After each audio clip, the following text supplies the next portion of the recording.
Monday, December 16th, 8:09 p.m. And what did I just do recently? Oh yeah. Gotta turn that down a little bit. Recently I did this one, and I thought it may be kind of cool to do something that's mostly blue. That's just my thought. Okay, so I don't really have a plan so much as a feeling. This is a 12 by 12 wooden cradle, which I've already gessoed, so it's nice and ready to go. So a couple thoughts I was just thinking. Let me just pause the music. Hold on. So a couple thoughts.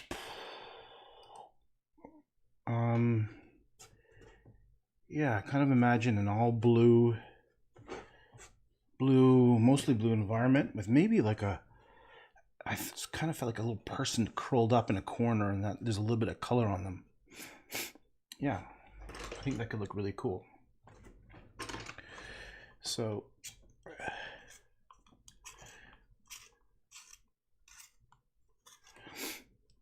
maybe like there's a little person, let me zoom in. I'm gonna go back. I think I need the music. Come on, Facebook, what the hell are you doing? It's being really weird. For some reason it's sketching out on me. Okay. Let me zoom in. Boop, boop, boop. There we go. It's pretty good. Oh, it's the key. I'm a stupid idiot. I had my elbow resting on the keyboard. Okay.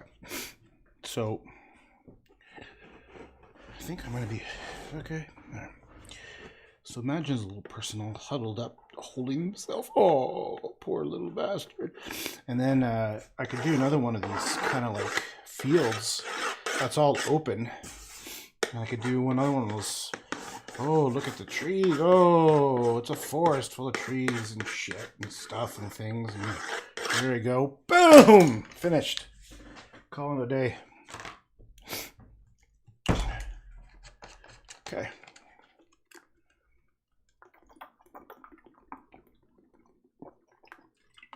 Okay. Call it a day. We're finished. We're done. All right. Now, the question is, I could do like a wash of color behind it.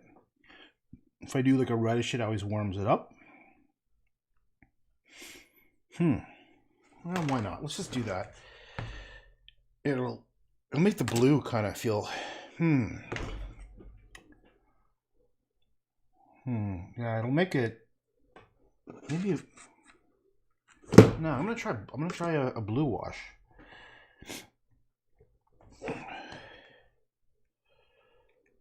Shit. Do I want a blue wash? Do you want a blue wash? Who wants a blue wash? If I do it red, the red is going to come through just ever so slightly.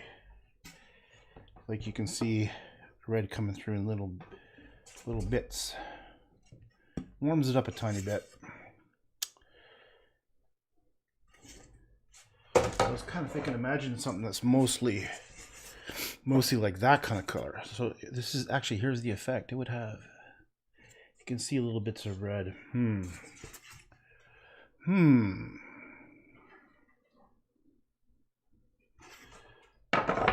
this one is an extreme example. This one has big spots of red poking through. Let's just try blue. I don't know. Let's try blue. I'm also got a super tinnitus moment happening, so I got really loud ringing in the head. Maybe that's gonna suck. I don't know. Just put the music back on. See if that'll help distract things a bit.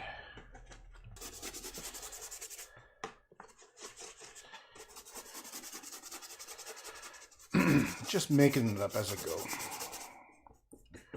Making it up as you go, go. Making it work. Takes a little longer. Making it work. All right, come on. Quit goofing around.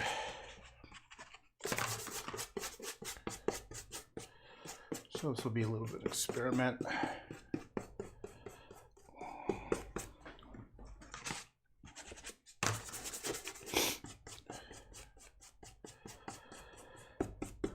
Let's bust out another blue.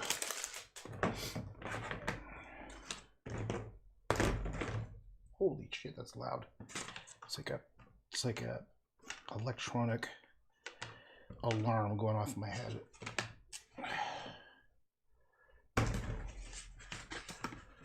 It's almost like it has volume. It fills up my, like, with pressure. It's very weird. Okay, where's the audio? Oh, I have to do it. Pray. Yikes.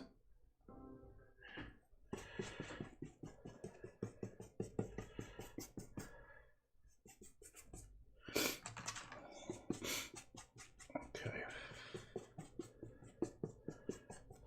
While it's drying, I'll tell you a quick little happening. On Friday night, I sneezed really hard or coughed really hard. I don't know. And I felt a snap right in my chest, right in my ribs. And it felt like I broke a rib. It was crazy. And it was tons of pain. And so all of, Friday evening, Saturday and Sunday, I was in bed the whole time and could barely move. Because anytime I moved, it was like a knife right in this, right between my ribs. And it's probably just I pulled the muscle, but man, is it ever painful. So today I pretty much didn't do anything because I could hardly move. I was like, I can't. I had, like, my kitchen was like, I couldn't bend down to empty the dishwasher.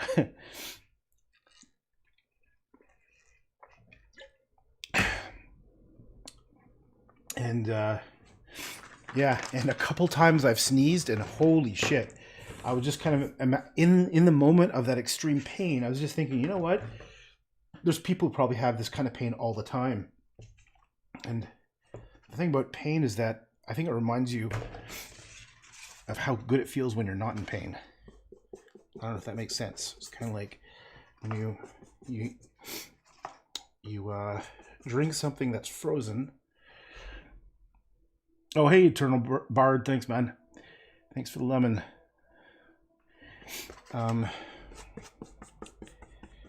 You know when you eat something that's...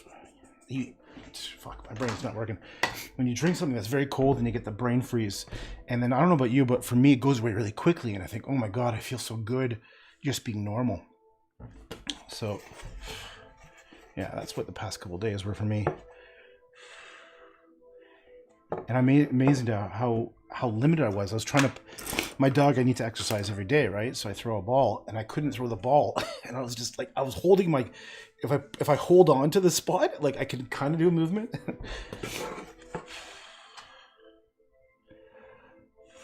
Okay. Turn that down a little bit.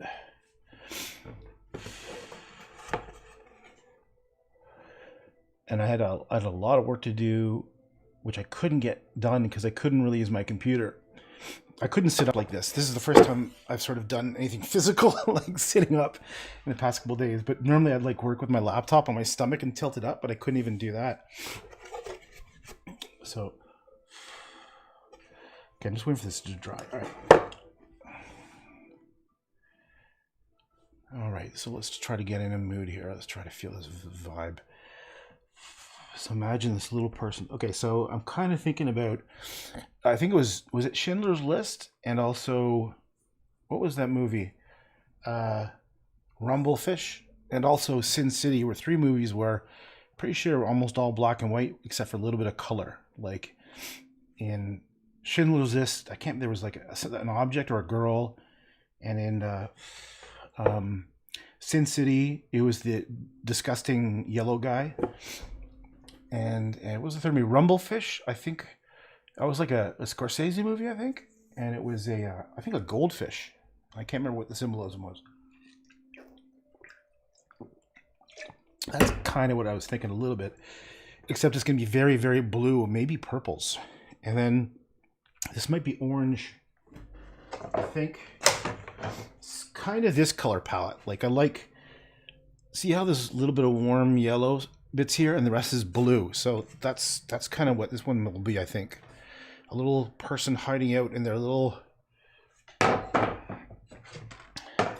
secret den or something. All right, we'll see what the hell happens. Let's shut the hell up now. Stop fucking around. And get down to business. So, how many blues? I think I got 3 types of blues. I know I got cerulean blue, just because I like the name cerulean blue. It sounds so freaking cool. It sounds like Star Trek. Ceruleans have entered the 4th quadrant, Captain.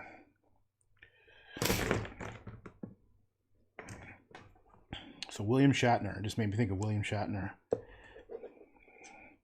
I went to McGill University, and there's a student union building, and my year was the year where they wanted everyone to vote on the name, and as a joke, someone said the William Shatner building, and everyone voted for it. And so now the student union building at McGill University is actually the William Shatner building.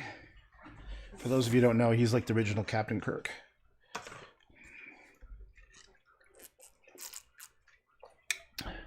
William Shatner and cerulean blue. Doesn't it? Yeah, cerulean sounds like it's like some Ceruleans and the Ferengi have joined forces and are entering. We must send our fleet. Okay. All right, so I don't even know what I'm gonna do. This is an experiment. This is a little bit of a, I don't know. Let's make it so that there's like a movement to these fields of blue, and then they're gonna have a lost little son of a bitch stuck in there. Who knows what they're doing? What's wrong? Oh, I'm so sorry. You're in your little blue cave. Oh. Okay, and then I'll do something up here. Maybe, you know, it might change. I might go a different direction.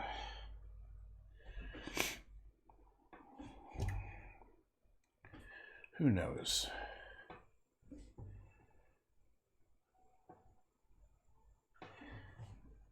Maybe I will add some green. Should I add some green? Blues and greens are always nice. Blues, greens, yellows.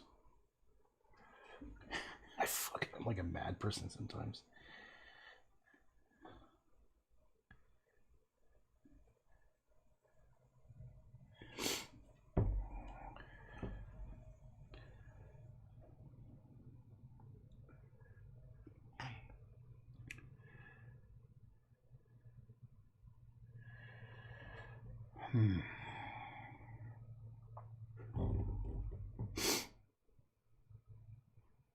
We could have like a hill coming down here, whatever, and then maybe some trees. It's actually kind of weird painting all in blue. I'm not sure if I like it. I don't know. Hey, Cheryl, what's up? Cheryl.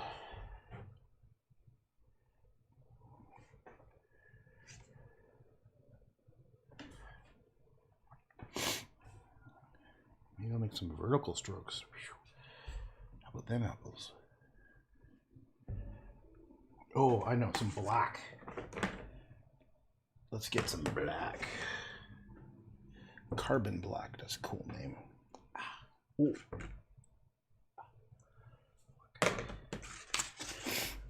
Oh.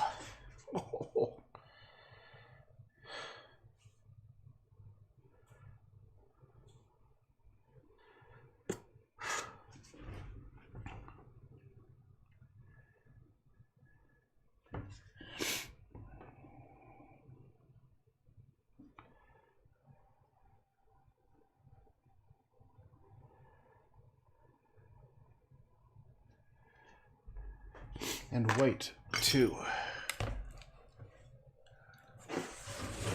Oh, god damn it. Fuck. I'm like a cartoon character.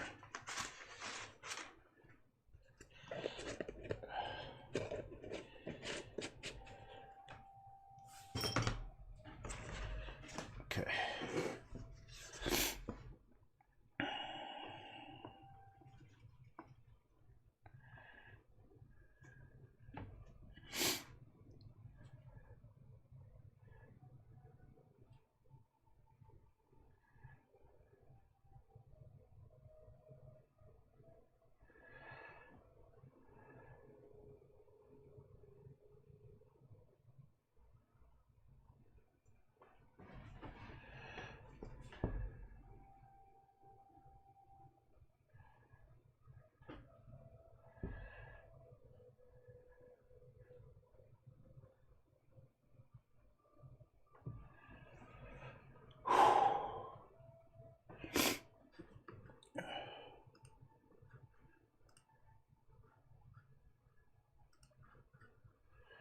See if anyone's chatting with me.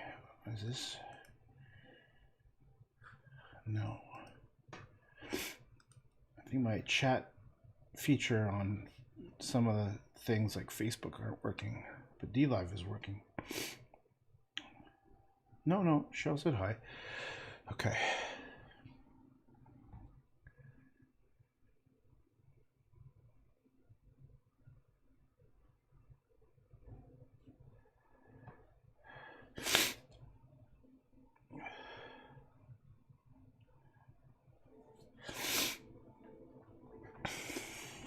I'm gonna blow my nose. Oh god. Ouch. Ouch.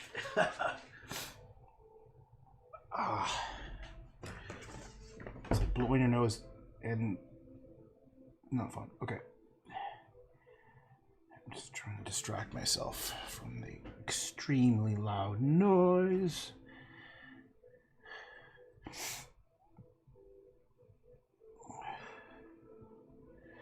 Gray. Yeah, why not? Let's see what the hell. What's wrong? Like the blue looks like canals. Cool beans. Claudia Wynn. What's up, Claudia Wynn?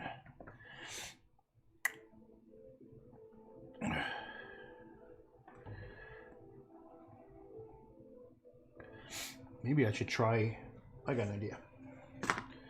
Let's break the rules a little bit. Let's add. Should I do it? No, fuck it. Just see what happens if I stick with blue.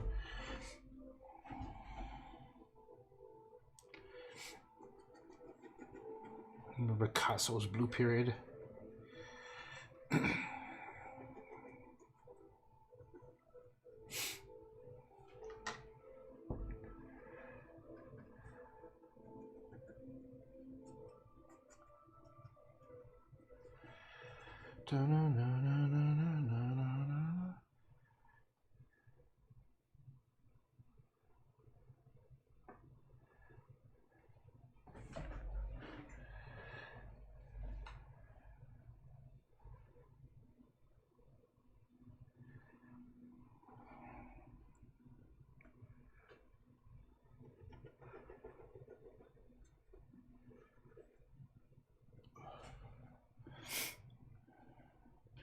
Maybe I should make this dark and then there'll be like light. Oh, I'm just thinking about it. I've been doing these weird holes for a while. Like, look at this one. I just sort of, this is still ugly as shit. But look, this little weird hand is like, it just sort of randomly made a hand, and it looks like he's sort of like just sort of touching the edge in a weird way. But I've been into like doing these like inside a hole or cave or something.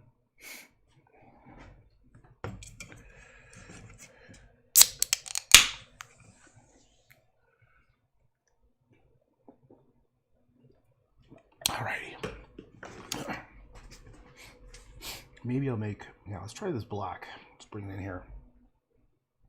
Oh, that's not good. Let's make it darker. Black. Oh, Cheryl will remember this. I can hear myself somewhere. There's one of my big paintings fact, I think it's called Cheryl's Bench, isn't it? Where I have the allegory of the cave. Socrates. Allegory of the cave. It's kind of like this. And also the other big one called Protecting Her with my giant hand trying to protect a woman in her little space. Whoa, look at these colors. Ow, I can't do that. Ow.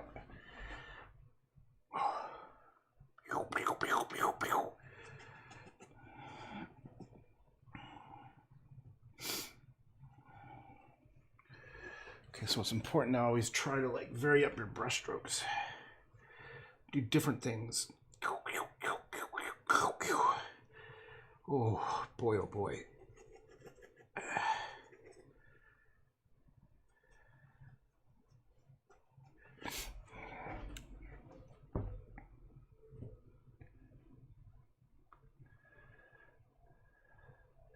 I love these flat brushes. These are awesome.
Now I'm going to stick with that brush. I like it.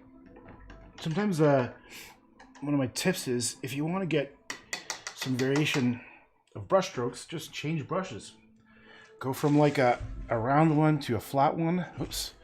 This is one of those flat ones. Flat on one side, thin on the other. See?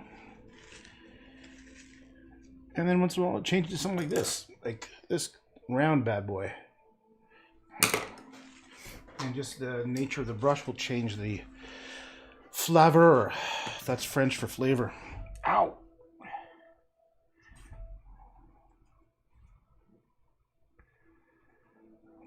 No, I don't like that, you fucking bastard. I should call this the swearing painting show.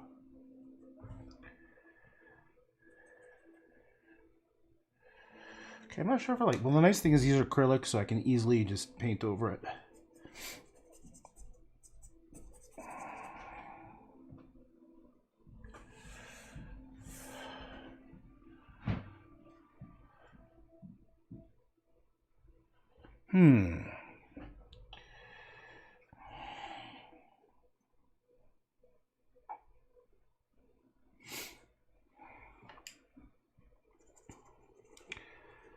So I had some other ideas for paintings. I thought I was going to do... Maybe I was going to do a photorealistic... Wait, something just happened. Wait, what is that? Did someone just give me some? The swearing painting show. Yeah, right on. I was going to do a Vape Nation. How does it work? You know, Ethan, what is the hell's his name? Ethan Klein from E3 Productions. Fuck, it's funny. I was going to do photorealistic fingers. Why? Because I'm a child. That's why. Oh, I can hear myself. Where is it coming from? Be quiet. Silence. I have Facebook up here, and it's... How do I pause it? Pause. It's not pausing. Oh, well. Vape niche painting, exactly. God, I think I've probably seen all of them now. I'll put, like, for those who don't know, H3 Productions is like a internet podcast, and there's a guy named Ethan and his wife. What the hell's her name? Anyhow, he's just a funny character. He's just a, you know, it's just, I don't know. I enjoy it. What are some other ideas? Oh yeah, I'm trying to figure out how I can work in like video game stuff without it being tacky. You know, I'm not into fan art and all that kind of stuff. I like to try to make art, real art. Ethan Hilla, that's right, Hilla. And I thought about like maybe taking screenshots from some of the games I worked on, some of the games that I own, so that it's not copyrighted. I can actually do that shit and then do paintings of it. But I haven't. I tried it a couple times, and it ended up being like goofy shit. It looked like the problem is I think it comes across like gimmicky, and I'm not into gimmicks.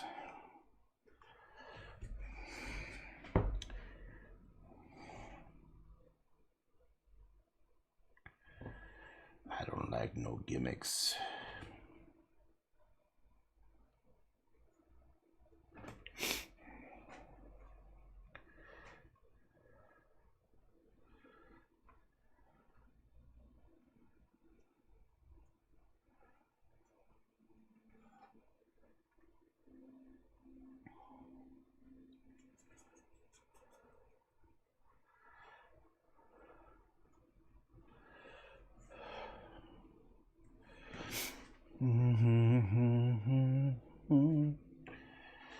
This is a cool soundtrack. I have to turn it down so quietly because I keep on getting kicked off YouTube and Facebook, and they always just cancel my videos because they'll detect the music. But what I have playing very quietly, I can barely hear it, is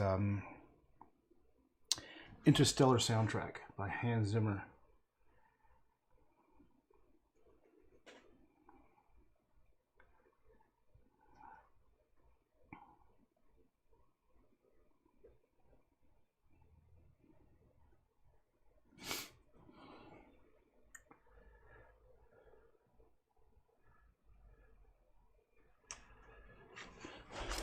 So one of the things I recommend if you're into painting is take a break once in a while and step back. Like I always would step back about 10 feet or so. Depends on how big the canvas is. But one of the things I've been really enjoying is sitting down painting and looking at it on my screen. I can see from my streaming software, it's got it. Well, I can also see myself on Facebook too, but it's nice because you get a different perspective. Like when I'm looking down, it's actually really at an angle like this, right? You're seeing it flat on because there's one camera coming straight down. But for me, it's a little, and also I'm getting glare from a light up there. So when I'll just show you what I'm doing. I'll just show you. This is what I'm talking about. When I go to my desktop, wait, there it is. I can see up here and over here my own painting, or I mean the live stream. So it helps me get an idea of what's going down. Well, I can hear myself talking. Where is that? Hey, Marcy Walton.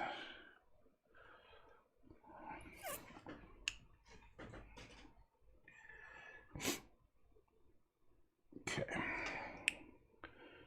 Now, what do I do? I definitely want to go in. I'm with a thin brush. I'm going to go in. I'm going to do a more refined horizon. I'm going to make these tree branches defined. And this little person here, I got to build up this whole stuff. This has to be built up a bit more.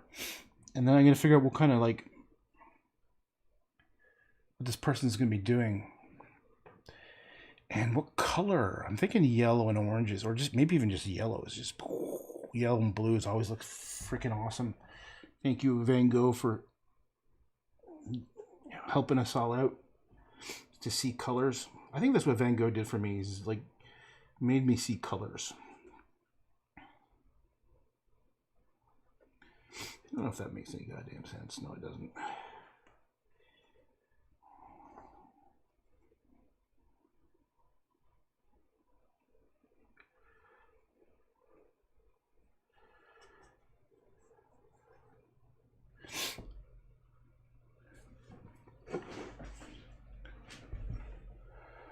Blue and orange look cool as well. Yep. I think there's actually movie posters. There's these palettes from movie posters. Can't remember where I saw this, but there's like a certain combination that's aesthetically pleasing. What I'm going to do is I'm just going to go to my desktop for a second because I want to look this up. I think it's a blue-yellow combination. Blue-orange, I mean. Blue-orange. God damn it. Orange movie poster palette, I think. Why every movie sort of looks... Well, that's not it. Why posters look the same? Let's just go here. And I bet you it comes up. Yeah, well... There's something about that combination. I'm trying to find... There's probably like web pages talk about it. Blue-orange contrast in movie posters. Sure aware of Hollywood's overuse. Oh. Come on. No? Anyhow, there's a certain palette that you would recognize immediately.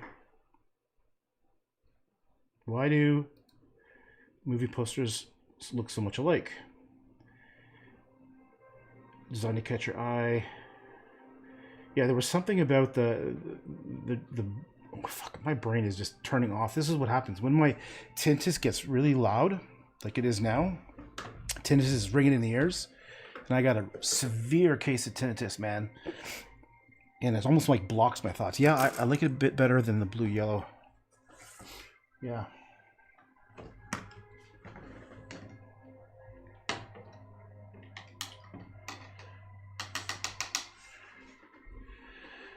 Okay.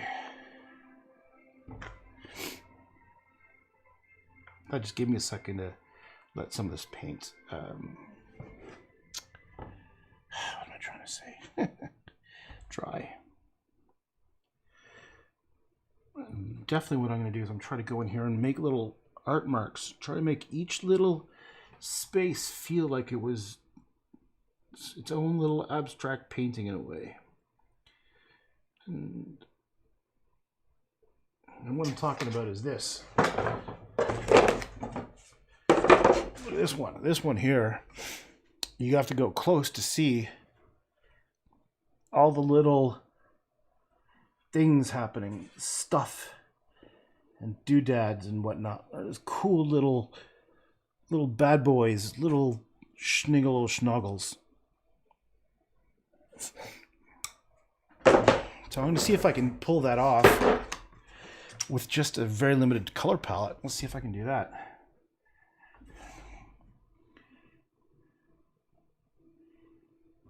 Maybe. I don't know. I'm just talking. Fill in the blank. So. Fill in the blank.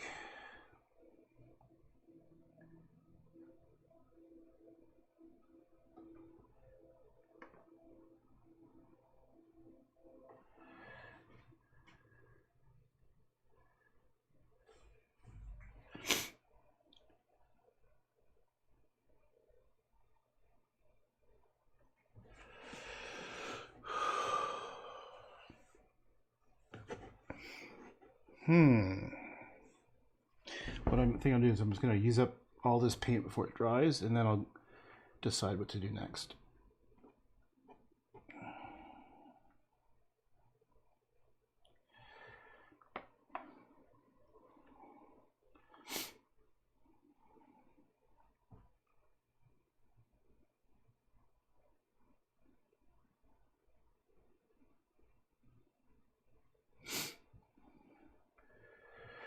Okay.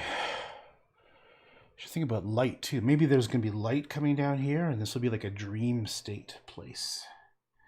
Its own separate little world where this person is lost. Or not lost. That's they're in. Oh, I don't want to use the word safe space. I hate that that safe space. It just sounds so goofy.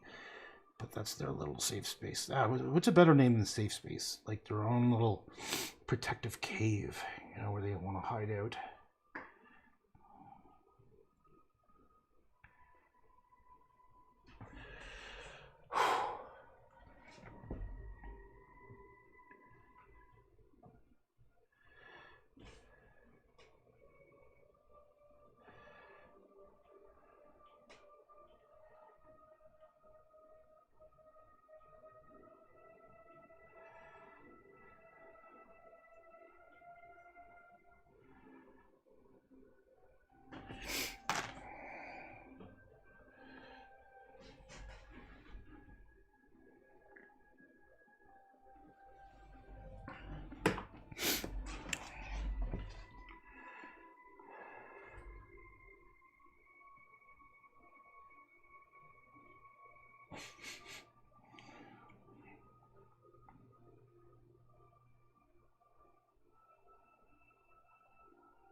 This part of this music reminds me of Lord of the Rings. And I'm very excited because right now I'm reading it with my son. Or more like I'm reading it to him at night. Because when I was about his age, I read the Lord of the Rings, the whole series. I've read the whole Lord of the Rings series 3 times. Once when I was his age, once a couple years older, and then probably in my 20s or 30s. I just love it. I swear, Tolkien is... The Hobbit and Lord of the Rings... a huge influence on my life, imagination. But it's kind of cool going through the whole stories again. And this time, we started by reading the whole prelogue, which has this huge preamble about hobbits and the kind, the background, the story of the Hobbit. And it's like, I don't know, maybe it was 50 pages before we even got to chapter 1. But it was like the equivalent of like playing baseball with your son for the first time. Area for convalescence, like a retreat. Oh, you're talking about this thing. Well, I'm kind of thinking about... Oh, I can hear myself somewhere on this shit, on this thing playing. I just want to see if I can turn it off somewhere. Where is it? It's not DLive. Face? I could hear myself for a second. Anyhow, I forget what I was saying.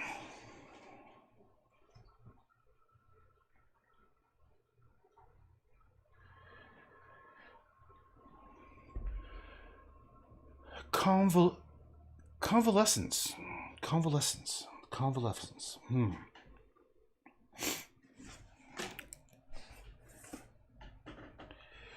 Where's my notes? I just gotta look it up. Convalescence. 1 second here. I love learning and I suppose relearning like words like convalescence. Convalescence, I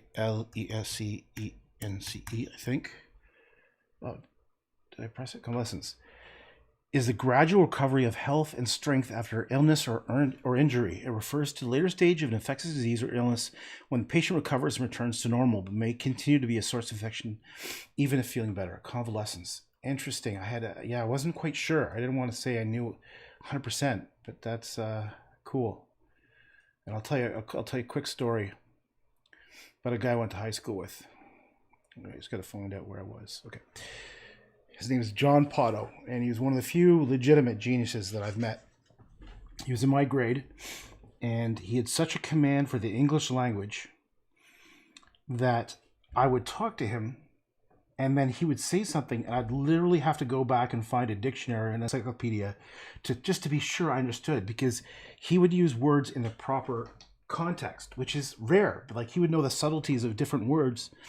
And it blew me away. And it was no surprise that he went on to be like I think was it Harvard? I think it was at Harvard, like Harvard's youngest law professor or something. And I remember what he would they used to have these like school debates where there would be a subject that was given to you and you had 5 minutes to prepare and then debate against somebody else in front of the whole school.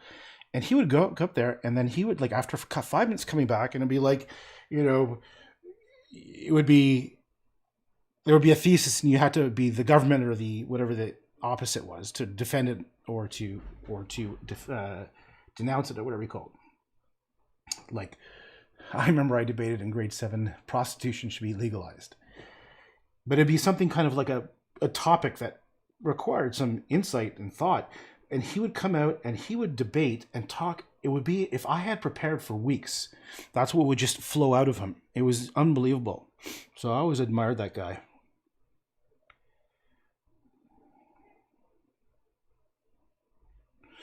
I don't know why am I talking about that? Oh, because Convalescence, and I couldn't remember what it was. Also, too, my mom was like that. She used to read the dictionary, and that kind of got me turned on to reading the dictionary. Because back when I was young, there was no internet. Young whippersnappers. So I used to go and I had an ambition to read the whole encyclopedia. No, the whole dictionary.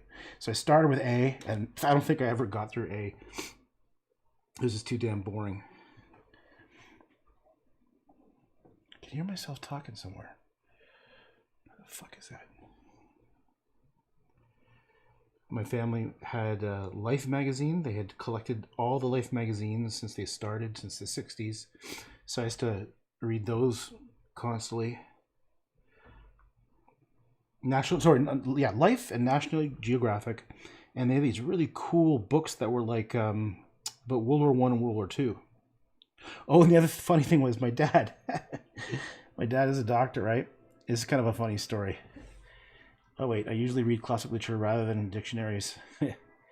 Yeah, I've tried a bunch of classic stuff. Like, for example, I can't stand Shakespeare. Jesus Christ, it's like mental masturbation. You have to, like, you read a paragraph and you have to go get it translated.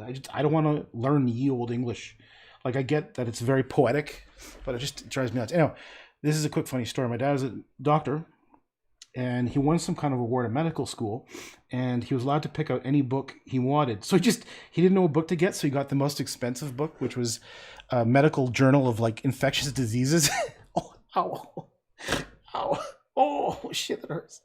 So as a kid, I used to go down and open this book, ow, and randomly pick pictures and look at them, and they were the most horrible things. Like this one, I remember was these guys. There was this tribe in Africa had this genetic disorder for elephantitis of the testicles, and I'm not exaggerating. They were like each one was a few feet in diameter. Like it would just be this poor dude with these giant testicles that were just way bigger than watermelons, and gross like herpes and stuff, and yeah, he still has that. It's definitely like the equivalent of like a kid going on like a 4chan or some sort of website that's, it's going to have all kinds of inappropriate stuff.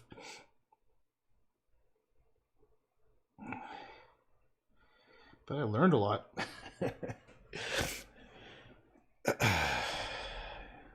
Okay.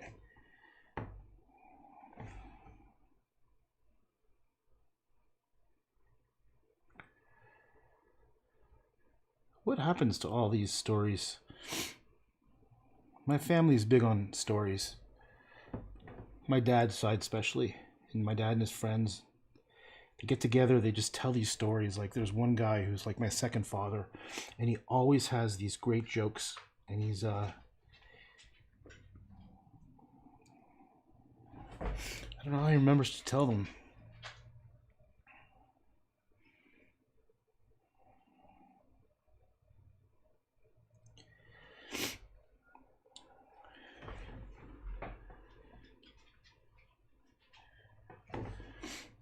I was just thinking like if they're going to be lost to time, like Tears in the Rain. Remember that last line from Blade Runner?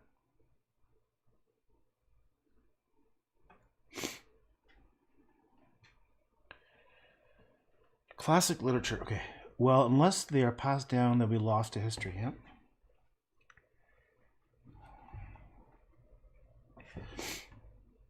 What are classic stories? I'm just trying to think of some. Once tried reading War and Peace. I couldn't do it, man. There's two books that completely defeated me. One was War and Peace, partially because I'm really not good with names. And you would need to remember all the people. You need a spreadsheet, honestly. Like just, and they're all these like long Russian names. And it just stopped being fun. And the other one, the only book that I think that ever really kicked my ass legitimately was Umberto Eco's Pendulum. Is that it? Foucault's Pendulum. That's one. Foucault's Pendulum. And I'll tell you why. When you start reading it, the guy makes...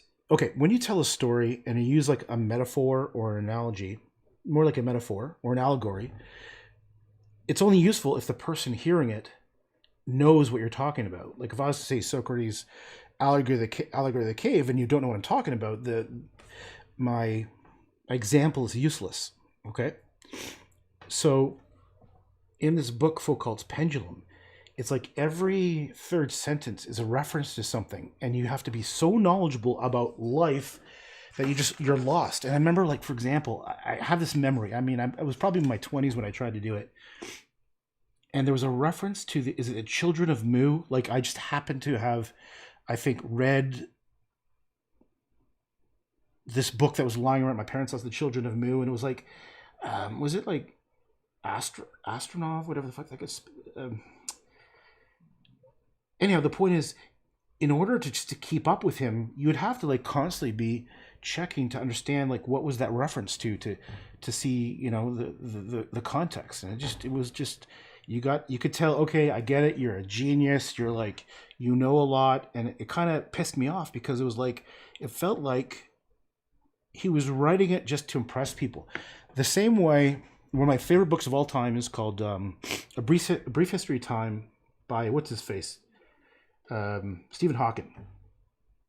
First time I read it, I was just enthralled because it started talking about principles, like about a little bit of quantum physics, right? A little bit of the flipping, which I just couldn't visualize, and then I read it again. I think by the third time I read it, I was like sort of picking up on stuff. But the one thing I've learned is that the guy was a bit of a dick. He was a bit of an arrogant jerk. Like if you were like, the thing is, I think because he's in a wheelchair and had MS, people would probably give him a lot of sympathy, but he was pretty arrogant. Like and I remember thinking about this, and it kind of reminded me of that Umberto Eco. It was like, okay, I get it. You're like, you know, you're super smart. I'm never going to have all the knowledge that you have, but so that's why some books I just didn't enjoy, and that was one of them. Okay, I'm kind of fucking this up. It's looking too stupid right now, isn't it? It's getting too...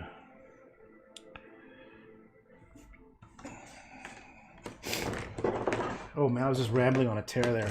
Just, if you've never seen me before, one of the things that I have to do is I have to keep talking sometimes to nullify the tinnitus, the ringing, because it is very maddening sometimes. It's very, very loud.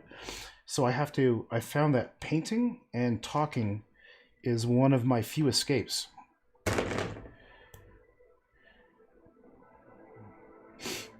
If that makes any sense. Yeah, you know what? I think orange will look better than yellow. Or maybe. Well, fuck balls. Oh, I can't reach it. I'm trying to reach the cap. See if I can do it. Oh, you son of a gun. I got paint on the floor.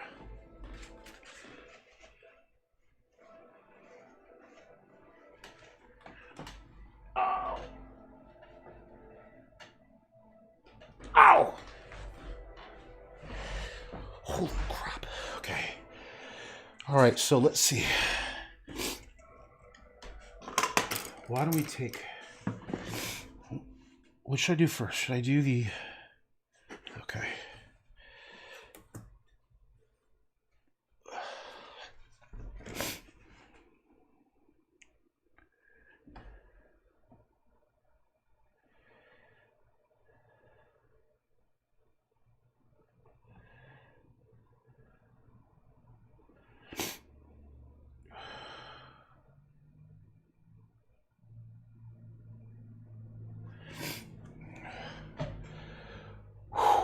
starting to sweat from this. This happens to me once in a while when the noise gets too loud. It's just like it becomes a little overwhelming, and it really sucks because it just takes the life right out of me, or just like completely. It's like beats you up.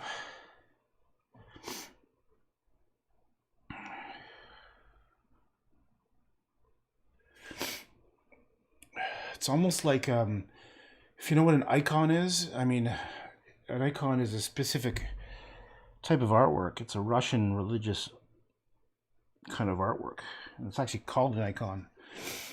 And this is kind of reminding me of it right now. It's like where it's got like, you know, the Mother Teresa, not Mother Teresa, Mother Mary, like in a glowing circle kind of thing.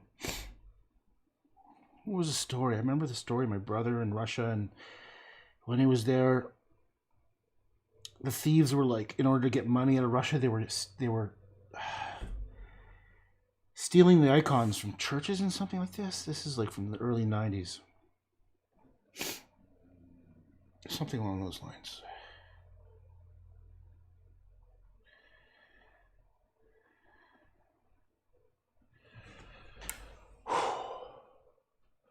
It's really hard not to put color in because I love putting colors and stuff. But let's just go back to this blue.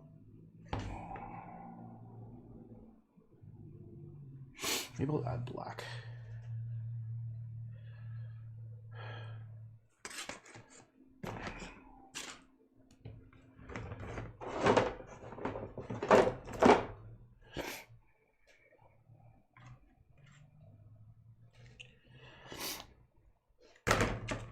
Okay, for these trees over here, I was thinking I was going to do black for the trees, but maybe I'll do like a gray. I don't know if black will be too strong. So let's just try to make it a bit of a, add some white, and then see how that turns out. What I'm talking specifically about is the outlines on either side of the tree branch, of the tree trunks, whatever you want to call these. And just something I picked up from the old Van Gogh. I've been doing this for 30 years probably, this little Van Gogh. Van Gogh. Is it Van Gogh? Isn't that sort of the way you're supposed to say it?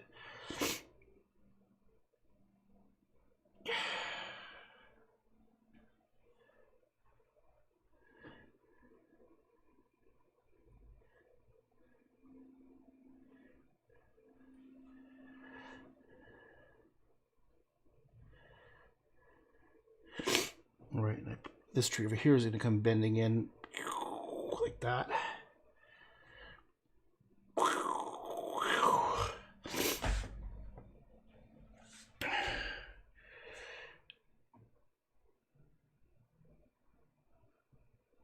I have to hold my breath when I do this, so that it's like concentrating, because I'm not good at drawing lines. I like the fact it's messy.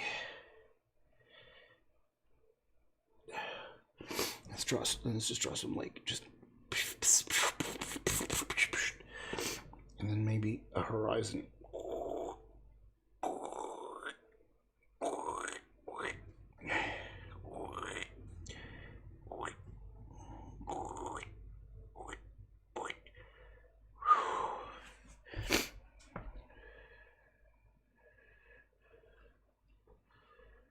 Okay.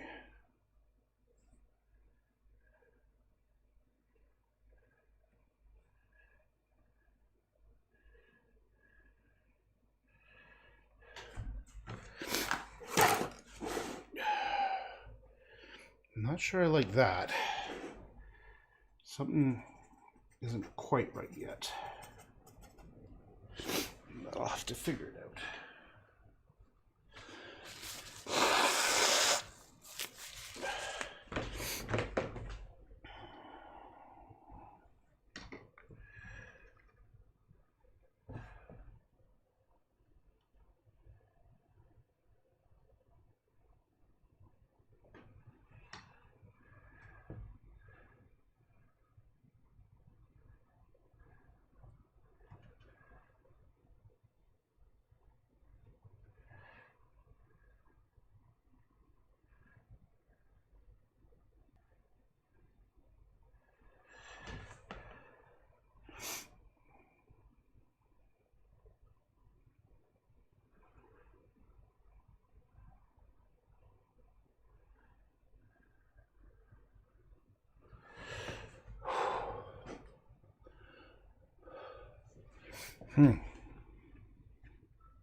Hello, Ro.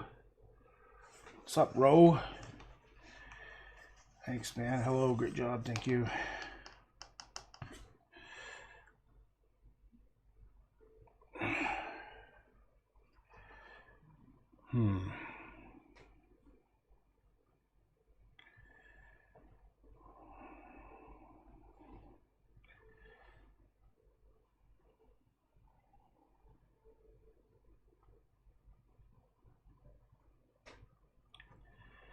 Ro, that's kind of a cool name.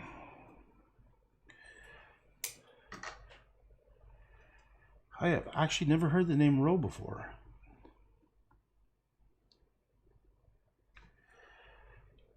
I wonder if is that short for something? For those who don't know, just someone I'm talking with on Facebook. His name is Ro. R-O-E.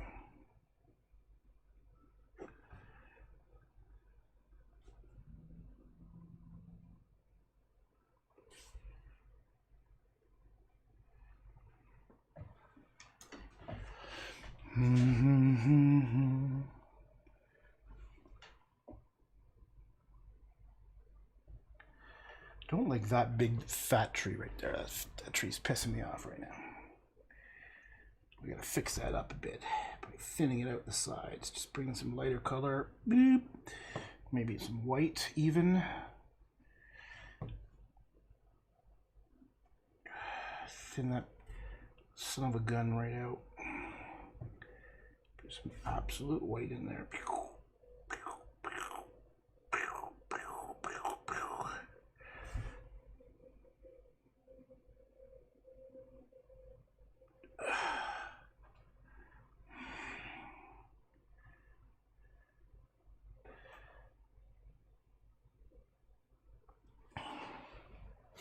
Trying to make it so it's like this light coming from behind.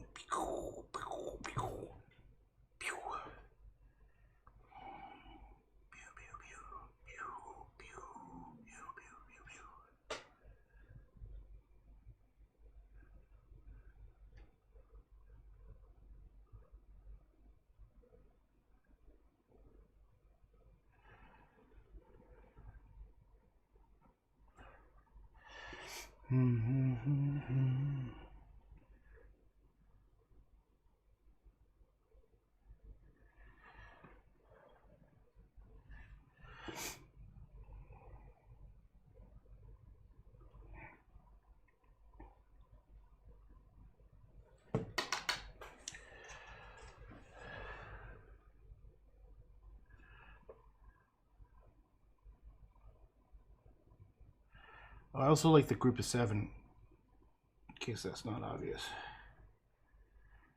For a long time, I felt like the group of 7 was so underappreciated. Like, there was so, well, I'm talking like in the 80s when I grew up. I was like completely enthralled by the group of 7s when I'd go to the Art Gallery, Ontario and check it out. And I was like, is anybody else seeing this? Do you see this? Like, I'd walk from the contemporary section of modern art, which is complete, I have a great deal of disdain for postmodern art. 99% of it is complete utter bullshit as far as I'm concerned. Well, sorry for saying that, but then I'd walk into the group of 7 and I'd be like, what the fuck? This is just like, look at this. How can you walk from, looking at Duchamp's urinal and then you walk into like this Tom Thompson painting and you're like, how how could anyone even compare it? How could it come close to even being in the same room? It's because I was brainwashed to think that painting is the ultimate form of art. I wonder where it came from. Because I want to start a new movement of art where you have to have skill. There has to be some kind of skill involved. You can't just slap a banana to a wall. That's just not going to happen as far as I'm concerned. People are welcome to do it. I have no problem with people doing it. But I think there's like levels of art, and I thought about, I actually started writing like a scale of what I think is like art. Because I remember at art school, one of the few things I remember at art school was the art history teacher said, what is art? And no one could answer it. And his definition, which is kind of lame, was art is that which is artificial. It's like, okay, that's all right. You know, it's true technically, but there's probably more to it. Anyhow, so I've been on a lifelong journey to try to figure this stuff out.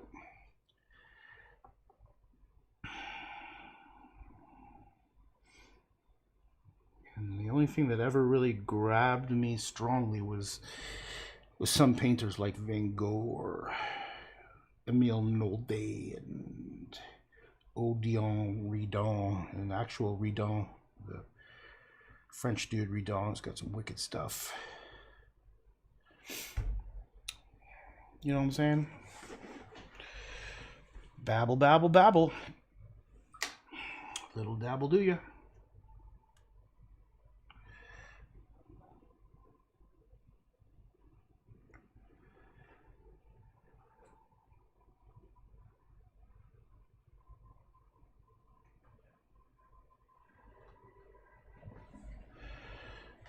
Okay, so I'm gonna have to start thinking about this poor little... Okay, first of all, there's no flow yet. There's just messiness here. Oh shit, sorry, I missed a bunch of text here from the Eternal Bard. Unless they're passed down... Wait, I'm not impressed by banana tapes to the wall. Yeah, seriously. Whenever I think of the word bard, I think of playing Dungeons and Dragons. I never understood the character, the bard, though. Like, of all the cool things you could be, like, you could be a magic user, a freaking berserker, a bard.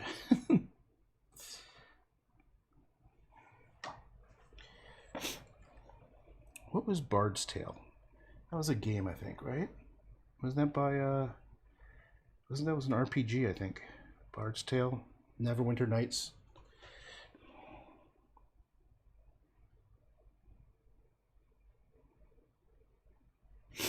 Okay, so I gotta make more flow. Right now, it's craptastical flow. We're gonna turn down the suck and turn up the good.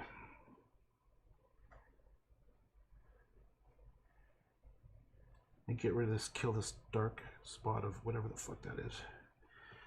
So, it was.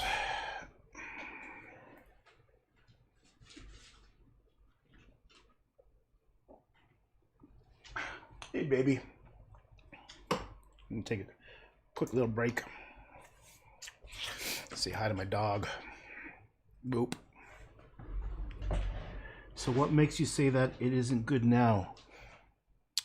I'm not sure what you're referring to. I think I kind of missed. I'm out of sync. There's about a 15-second delay. So the Eternal Bard, what makes you think that it isn't good now? So I don't know what you're referring to just because the delay is so long. I'll just wait another 10 seconds or so.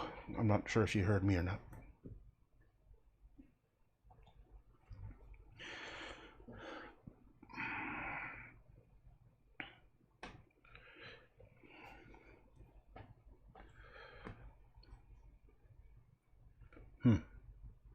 Maybe you're gone. Okay, I'm gonna go back to... Ow. You said you had to turn down the suck and turn up the good. Oh, you know, that's just a goofy expression from a movie that, like, what was it called? Fubar. It's funny as hell.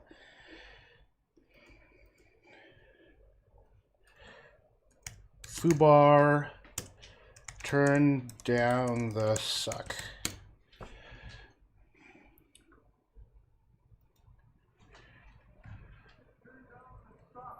Turn down the suck knob.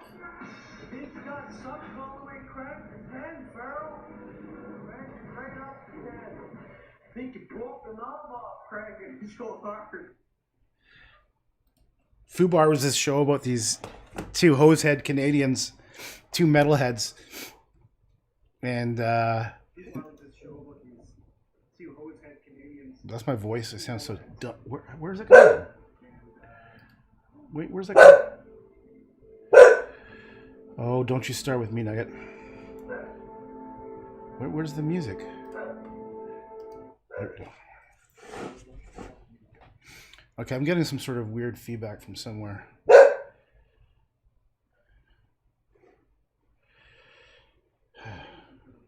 I don't know how to turn it off. I'm just going to start closing windows down.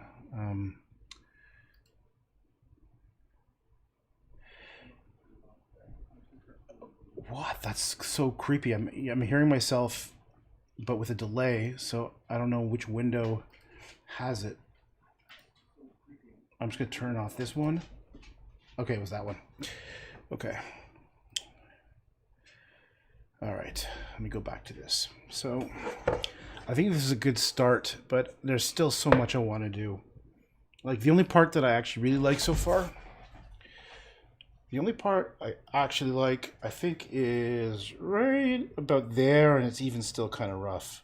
I just like when you do brush strokes and it goes into the negative space. Like when you do a brush stroke like that and the light coming through, that's kind of cool.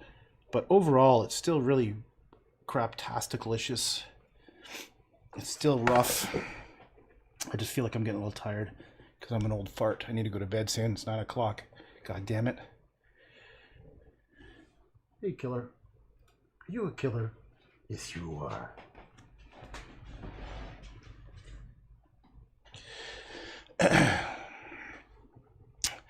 Oh, I have to sneeze. Yeah, okay, so it's got no flow. Here, let me show you something what I was thinking of. The one I just did the other day, it's got this nice flow coming down. I think it was similar to that. Oh, fuck me. Oh.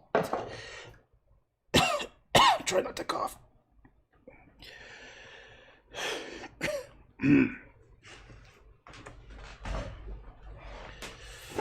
Okay, what should I continue? Should I keep going?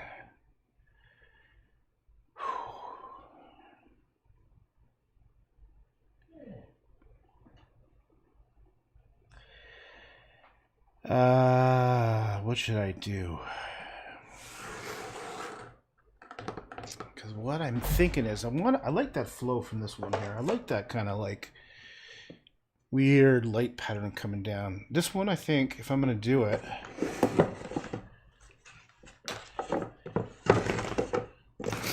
let me think. Can't see this stupid picture. My fat ass is right in the way. Okay.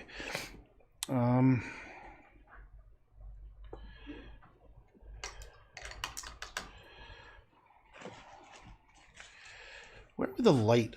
I mean, it's all made up anyhow, so it doesn't matter where it comes. But I want there to be like, okay, should I just start with like along here? Let me just draw some lines so I can remember what I'm trying to think of. Yeah, maybe I'll do some. So maybe it'll be like along here somewhere.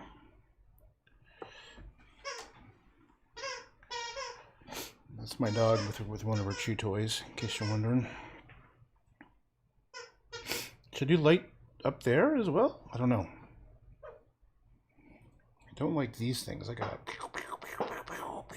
Oh, look at that. That is pretty cool. Look at this. When has it ever happened before? My paintbrush is stuck to the mic. I was just painting and poof, it grabbed it. Maybe I invented a painting style. What I'll do is I'll move the mic, and that's how I'm going to paint. No, all right, never mind. I think that's what happened right there. Okay, so light. I don't know why. I don't really need that. Should I do something here? Right. And then it's transitioning to an area that doesn't even make sense. You know what I'm thinking of? I'm thinking of Alice in Wonderland. I have a slightly photographic memory. Not a real photographic memory, but I got a very good visual memory. And I remember seeing a painting, who knows when in my life, that was from Alice in Wonderland. And that was like Alice. And maybe that's where I'm getting the colors from. And I also kind of see the rabbit in the top hat somehow. But maybe that's kind of like the vibe. Like she's lost in her little space that's almost like a sea. I wonder, you know what I learned? There's this woman, an actress, who remembers every second of her life. She was in the comedy, the show Taxi. And she can recall every second of her life. How freaky would that be? I think that may be kind of disturbing. Like, I wonder if it's like there's something she can't escape from. What was her name? I'm just going to go back to my internets for a second. I'm also sort of I haven't made a decision about what to do here yet. So sometimes I like to just take a little break, and I'm going to do a little what's it called? Tangent. Taxi. Memory. No, remembers every moment. M-O-M. People remember every second of their life. Why some people, is this her? Marleo Henner, who remembers nearly every. Yeah, that's her. I remember my whole life. Actress Marlou Henner can recall specific deals from almost every day of her life. She has hyperthysemia, a rare condition that only she and 10 other people in the world are proven to possess. So this is like a 60 minutes segment about talking about it. Unbelievable. Imagine being able to remember every detail of your life. You can recall what the weather was like, what you were reading, or what you wore to the shops at any minute, any hour, or any day stretching back decades. It sounds like some kind of parlor trick, but it's actually a real and very rare medical phenomenon. That's pretty cool. That's one of my favorite subjects, is learning about the brain and the neurophysiology and how that all works. I got you chuckling. Well, I need my glasses.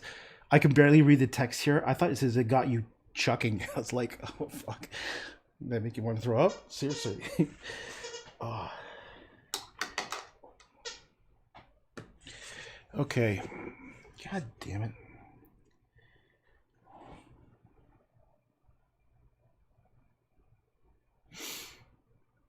One of my favorite books is called Human Behavior and Its Abnormalities. I think that's what it's called. I can see the cover. It was one of my textbooks at university. It was all about brain physiology. But the cool part about it was a lot of case studies about how they learned about how their brain works.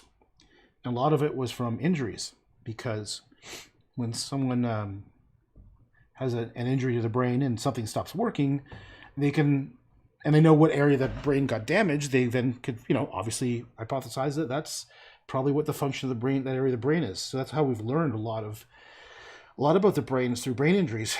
And there was a book, kind of a classic when you're in psychology, The Man Who Mistook His Wife for a Hat. And it's about a guy who had a brain injury, and he thought his wife was his hat, and he'd always try to put her away, like hang her up. And there's so many cool, interesting cases. Like there was one where The corpus callosum is like you've got your brain is divided into two sections, two hemispheres, right and left, and there's a giant. No, I won't say giant, but there's the primary connection between them is this bundle of nerves called the corpus callosum, right? And so, what happens if it's cut in half? Right? We learn so many cool things. Like, for example, your left eye goes to your right hemisphere, and your right eye goes to your left hemisphere. And what happens if it's cut, the corpus callosum, and they did studies where they would close one person's eye, and they would be able to read a word but not say it, or say a word but not read it, because, for example, there's a little section over above your left ear, locus coeruleus, I think it's called, and it has to do with speech comprehension. And so if you see something, it's not going to the side of the brain that's able to say it, but you still know it's there. It's unbelievable. I don't know if that made sense, but it was just that fascinated me. That I think is super cool.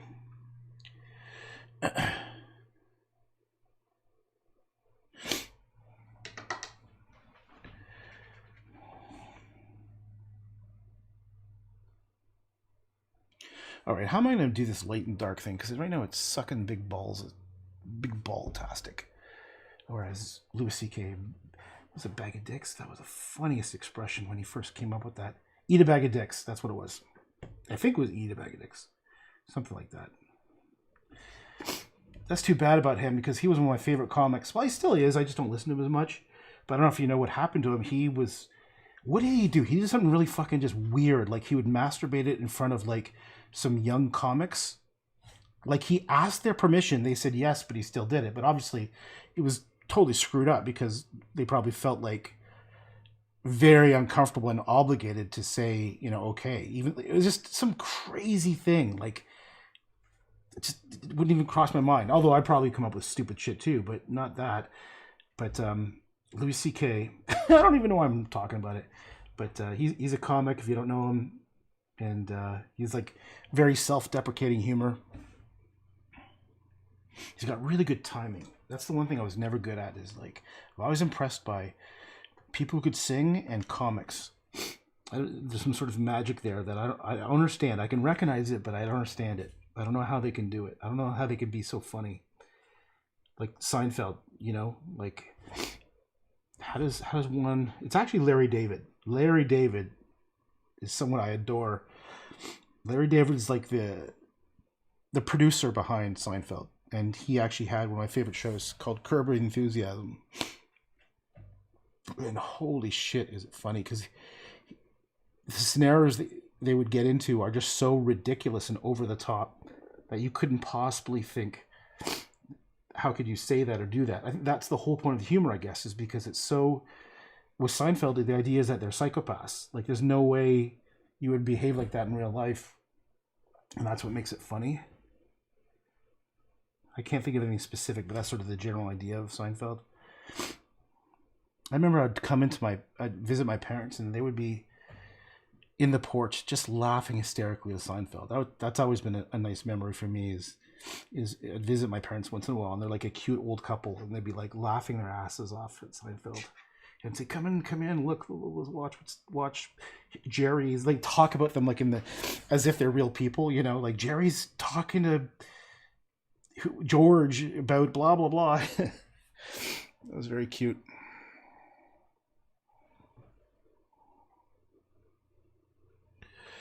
I gotta fix that.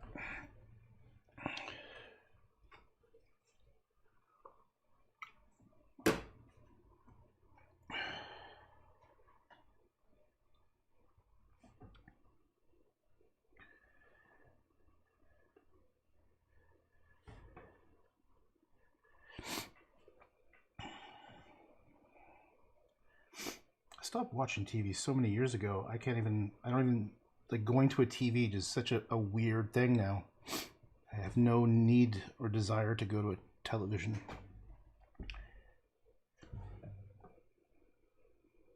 Shitballs.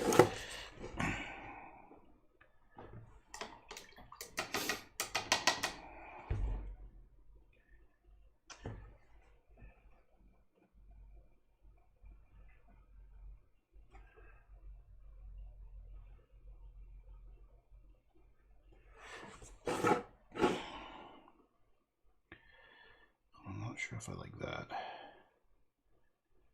I could probably fix that up. Okay.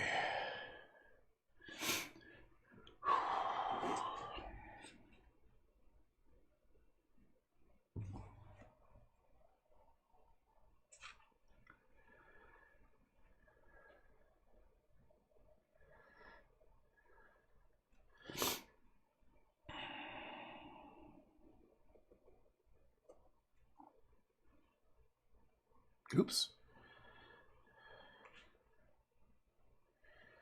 I think I might have to take a break soon, I think.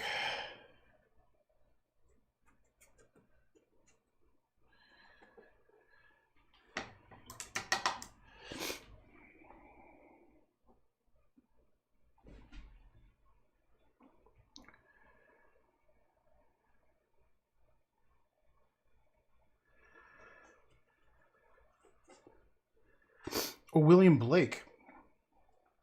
William Blake's, it was kind of like looking at a schizophrenic's artwork. Someone who was a schizophrenic but was pretty technically proficient, but his work is not beautiful. If you look at William Blake's stuff. Why the fuck am I talking about William Blake?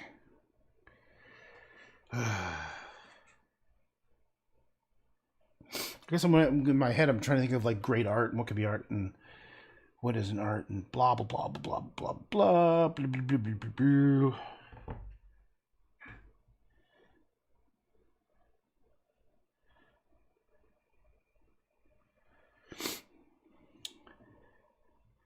Okay, I'm gonna wrap it up, but I'll show you something I did of William Blake once. I'll show you, I did a reproduction. Oh, wrong picture. This one here. I'm just going to show something real quick, and then I'm just going to take a break. I think this is usually what happens. I need to sort of just clear my head.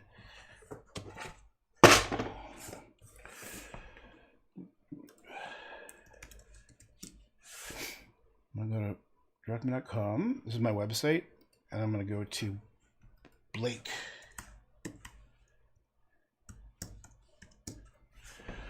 And I remember I did these two reproductions, kind of. I remember I was pretty young. Well, I was 18 or 19. And this is one of the originals. Like, I've actually found a couple versions. This is the original. And then this was my version, which I kind of liked. And I got to learn about how... Unfortunately, this is a pretty low-res version. Looks. I remember the hardest part for me was copying the words. His handwriting is much better than mine. So I painted the handwriting. That was interesting. And then this one here was kind of funky. So there's the original. And I remember just getting really impatient because I was using a pen to draw. I started off with pencil, and then I remember very specifically, these lines here were a pen, even though his ones were painted on. He doesn't have those as thin, sharp lines. And I was like, Jesus Christ. What am I, like, I think this was like a school project or something. And so I reproduced them kind of, I tried to get close to it, but I got lazy. Like, I remember this circle going, I really don't want to do a bunch of little lines in the circle, because if you look at his are like almost perfect little lines. And I was like thinking, okay, the bricks, do I really want to go and make them as fine and detailed as those ones? But isn't that weird? I remember this stuff so well, but you could tell me your phone number and I'll forget it in 1 second. But I still remember like stuff from when I was like 5 years old visiting Nova Scotia. Like this person's house, the layout is the weirdest shit. But I can't remember some things for the save my life. So that's William Blake. Tiger, tiger, burning night in the forest of the night. What fearful hand or eye will break thy fearful symmetry? I remember it didn't rhyme. That's his tiger, tiger, burning bright. It doesn't rhyme poem in modern English. Look how twisted that is. Looks like one of those porno dolls with the mouth open like that. But what I liked is I like the little stippling effect I did over here. Okay, I think that's good for today. I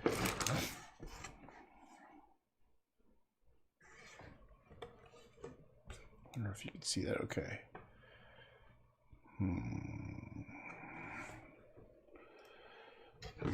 Needs work. Needs work. It needs refinement. Okay, so let me just gather my thoughts here. Okay, some things that I can see to improve this are, these lines are still kind of rough. If you look here, like that spot there, I don't like how it's got that black smudge in it. I really don't like how this is fat up here and these lines are smudged. I really don't like that blop in the cloud. A lot of these marks, again, they're still kind of, I want to make it so that there's maybe consistency of thin ones here, and then it transitions to these more vertical, sparky little bits that remind me of Odin Rodin, whatever the hell the guy's name is. And then I haven't even painted the person down there. Like I just have a little squiggle for a possibility. It looks like there's a hand and doing something like that. I don't even know. And do I always think it's a woman, but it could be a man, doesn't matter. Do I make him or her dark? And the idea is almost like light coming out. And the other part too, I think, is I was kind of wanting to do a transition. So it's like there's two areas, just like in this painting. I kind of like how there's like this weird shit here, and then there's a transition here. I like the duality. Like it reminds this one painting. I really love this one painting I did when I was young. The Lovers, I called it. Really like this painting. It's one of my favorite paintings that I've done. Should do more like this. And what I like about it is there's the two aspects to it. Like there's the man remembering his wife who's dead, who just died, whatever. And there's like a transition from one space to the other. I remember I never finished the hand. I was like, I got tired, and I was like, and this is Cain. Look how it's kind of simple. I think I was thinking about, what's the guy's name who I like, Klimt, Gustav Klimt a bit. Yeah, this is very Klimt like. Look at that. That's right Klimt. But sort of painting it half finished, and his protege Elgi or whatever the hell the guy's name is, who's just a rip off of Klimt. But that kind of that's kind of was thinking, like this little contained area separated from this landscape. I got a feeling I might drop this whole kind of Picasso vibe stuff and go do something totally different. Like this one, I was playing with. I was looking at I was making shit up, and it's still rough as hell. I don't like it, but I was what's the best portrait painter, Freud. There's a couple pictures I was looking at to try to get like the light, because I couldn't imagine how the light worked. I was merging a couple faces at once, but I thought of maybe doing more portraiture. Like this one has potential. And I thought about a couple directions I could take it. I could go in with real fine lines and weirdly outline some of the colors, but I mean, the only thing I like about this one right now is the underlighting, which is completely stolen from Freud. And also I like the orange glowish on this part of the ear. And then what I'm going to do is I'm probably going to paint my family, because I'm going to figure like I need someone to paint. So I know how to make this better. Like I know the line should be,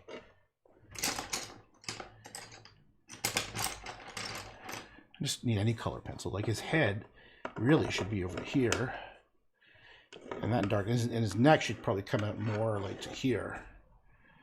Looks, and then this is, yeah, his head should be up there more.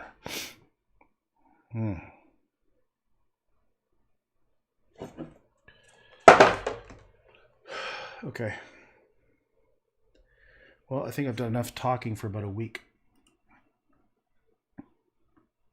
And man, you stuck with it, Eternal Bard. You put up with my ridiculous rantings. Holy shit. Something must be wrong with you. Yep. I'm gonna be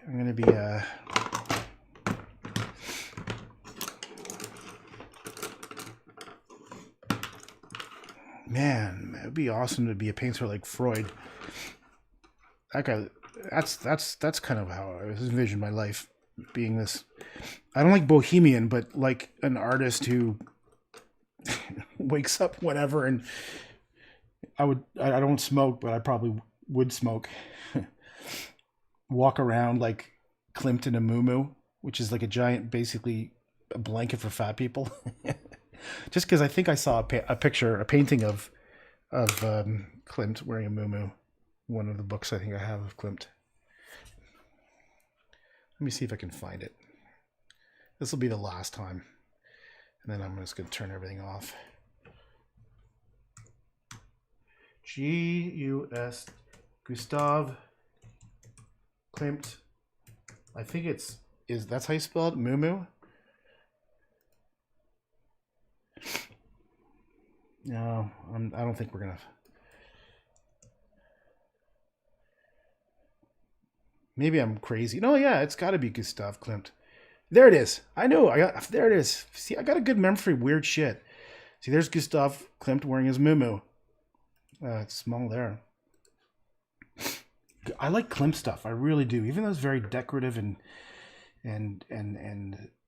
you know, it's beautiful. It's freaking gorgeous, man. This makes me want to, like, I wish I could just do this and just paint. Like, I love this shit, man. I love it. That's kind of what I want to mix, is more portraiture with. But imagine, but he was like, you know, what's cool about this guy is like he was the first to do it. Well, not the first, but this guy had a real knack, man. Love his painting style. See those lines I was telling you about? Remember the cane? See how white it is with just kind of not quite finished lines? That's what that cane reminded me of. I've done some Klimty things. Let me see. I know. I for sure have done Klimty things. There's one where I did a woman where it's like from behind. I don't know what the hell I called it. I'm just going to type in woman. And it was, there it is. Woman with the red hair. Like, how Klimt is this, man? I was 21 or 22 and I did it in gouache. And I'm pretty sure I just made it up.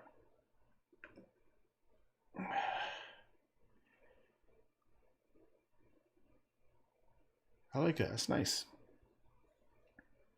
You can sort of see a peak of her head. No, it doesn't make it bigger. Isn't that kind of nice? Very just subtle hint of a face. A little bit of shadow. And then I created my kind of effect here. I did a portrait of a girlfriend. I used this stuff too. I remember.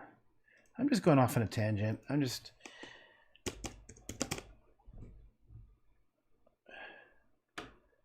Oh, I know I've got tons more.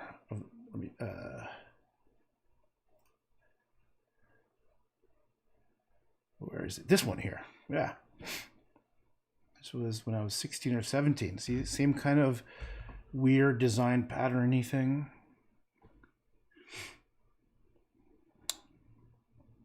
All right. Now for sure I'm calling it a night.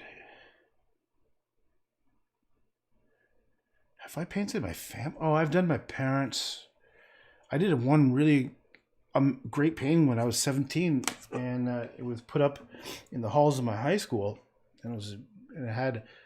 I used my brother, and my father and a friend as the models for it, and it was up there for like 20 years. And then I went by the school to take a look at it, take a picture of it, and they did renovations, and they don't know where it is. It kind of sucks because it was a pretty cool painting.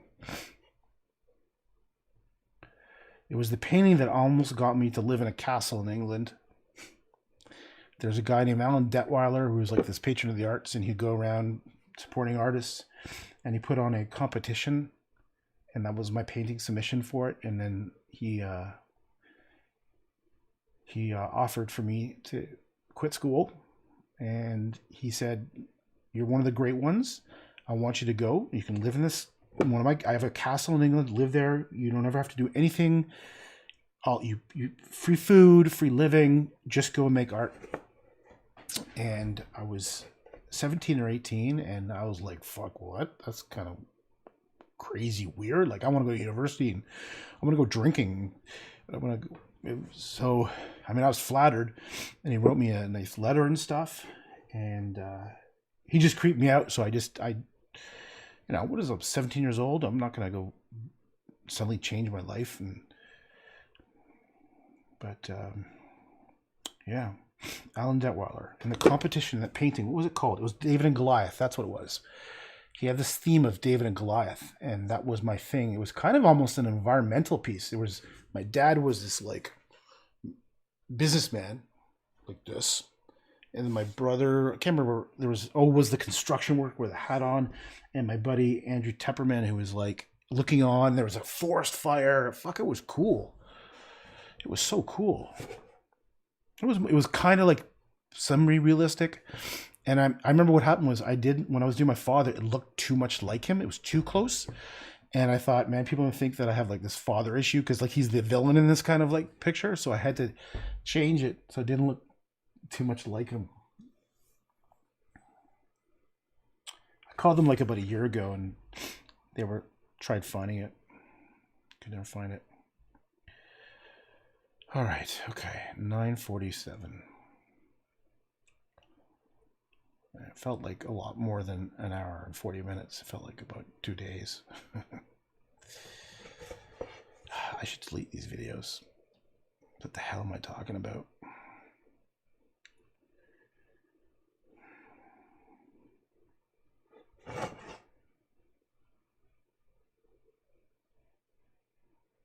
All right, okay.